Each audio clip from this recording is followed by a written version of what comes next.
Hey everyone, my name is Biohack and I'm a BDO veteran, having accomplished a huge amount of what this game has to offer, including near perfect levels of gear, some of the highest life skill levels in the world, and an account with a net worth in the multiple of trillions of silver. However, now we're setting all that to the side and I'm starting a fresh account from scratch and playing 100% without spending any money in the cash shop. The plan is to play this account for about 3 hours a day on Twitch and upload the highlights and commentary here on YouTube. I want to play this account mostly actively, so I won't be focusing on AFK and passive income, and as a result, I'll try and give you an accurate idea of how many hours I've spent in the game so you can use it as a bar for your own progression. So, hopefully this can be really helpful for you guys. With that being said, let's go ahead and jump into it. All right, so episode 1 begins. We start off by making a character. I opted to go for the brand new class, Corsair, which was released the same day that we started this series. Picking your class is always one of the big decisions you have to make as a new player, and if I could offer some advice for those unfamiliar with the game, it would be to go ahead and take a look at both the pre-awakening and awakening kits of the classes that you're interested, and try and pick something that you think you would enjoy. Don't just worry about what's sort of the best in the meta right now, because that changes periodically. I would also encourage you to experiment with different classes. Armor and accessories in BDO are for the most part not character bound, meaning a lot of your progression can be transferred from character to character. So you're really not taking a big hit by trying out a lot of different things. This isn't quite as true for seasoned characters, so be careful about that. But in general, you're going to want to level up a bunch of characters to 60 at some point anyway in order to get the family bonuses associated with doing that. So go ahead and try some different stuff and get a sense for the game. The old adage of BDO is it's a marathon and not a sprint. So take your time, try a few different things, and you'll be making long-term progression that will stick with you for the long time. So in addition to choosing Corsair as my class, we also opted to make our character a seasoned character. This offers a lot of opportunity to turbocharge your advancement through the game, although it does come with some limitations. As for character creation, this is something BDO is known for. It is an incredibly in-depth character creation tool.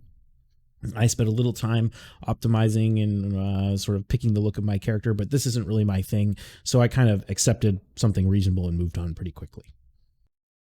After finishing the character creation, we jumped into the live game, and I have to say my initial experience was rather disappointing on the new class.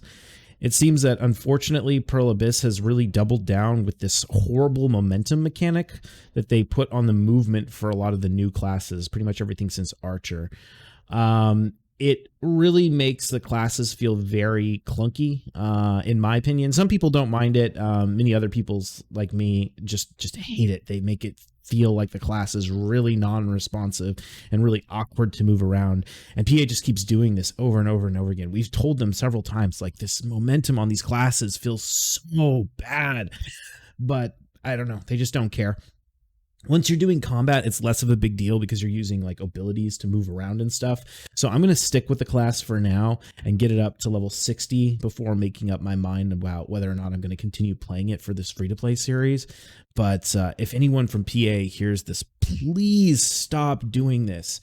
It really ruins a lot of the new classes for a huge amount of your player base. If this is something you're experiencing and you start playing BDO and you're like, it just feels like garbage, try one of the older classes like a warrior or a Valkyrie or something. A lot of them don't have this really awkward momentum in their movement and they feel a lot better to play. So anyway, just a pro tip for you. One of the first things you want to do when you're starting a new character in a new account and sort of in doing these early play sessions is to just get started on the main storyline. You'll get a lot of rewards for it, and it will kind of guide you through the game, help you get things like inventory slots and things like that. So these first few play sessions I'm going to be doing on this new free-to-play series are mostly just going to be going through the main storyline, probably up to at least Valencia 1. And trying to pick up some of those rewards and get started on my Naru gear and things like that. So we started off doing the early quest to kill the foxes and imps, eventually moving on to taking down Red Nose and making it into Velia. An important tip for new players is to try and talk to as many of the NPCs with question marks on them as possible. These NPCs will give you knowledge, which helps expand your energy pool, and energy will be very useful for you in the future for things like gathering and hiring workers and things like that. While I was doing the quests in Velia, I was also informed that the codes from the Heidelball are still active. So if you're watching this series shortly after it releases, you should definitely go and try and claim all these codes. I'll put them on the screen here so you can do that. These provide a massive boost for new players, including a tier 8 horse with very nice movement skills. It'll also give you a Jay's Hammer, which essentially acts like a free Cronstone on an enhancement. I have a whole video on this you can check out. And also gives you a 150 stack that can be really useful for going for sort of end game gear. And when I realized I had all of these items from the Heidelball, I discovered what I want to make the goal of this series to be. I think I'm going to play this account until I can acquire a Tet Blackstar, and then I'm going to make a Pen Blackstar attempt using the Jay's Hammer and the free 150 stack that we were given from the Heidelball. In that video where I talked about the Jay's Hammer and the best use for it, I said that using it on a Pen Blackstar is far and away the best option for a lot of people.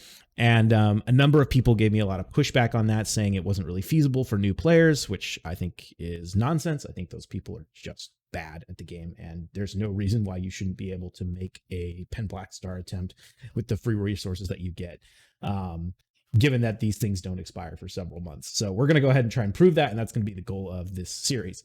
Ultimately, by the end of this play session, we ended up finishing the main quest line of Balanos and moved on to Serendia, where we killed Beg, killed Alrundi, and ultimately killed Baragi. All in all, we played for about 3 hours in order to finish Balanos and Serendia, which is where I eventually decided to leave off. In the next session, I'm going to be pushing further through the main storyline and to start to work on the Naru gear. If you want to see when the next video is live, be sure to subscribe to the channel, and you can also tune in to watch the progression live at twitch.tv/biohacktv. Link will be in the description. I think that the bulk of this series will probably be done on Twitch, as I don't have a ton of time to edit YouTube videos. That being said, I will try and update you as often as possible. I just have to figure out what the best way to do that is that doesn't end up requiring hours and hours of editing every day. I hope at the end of the day you enjoy this series, and I look forward to giving you the next one. Cheers.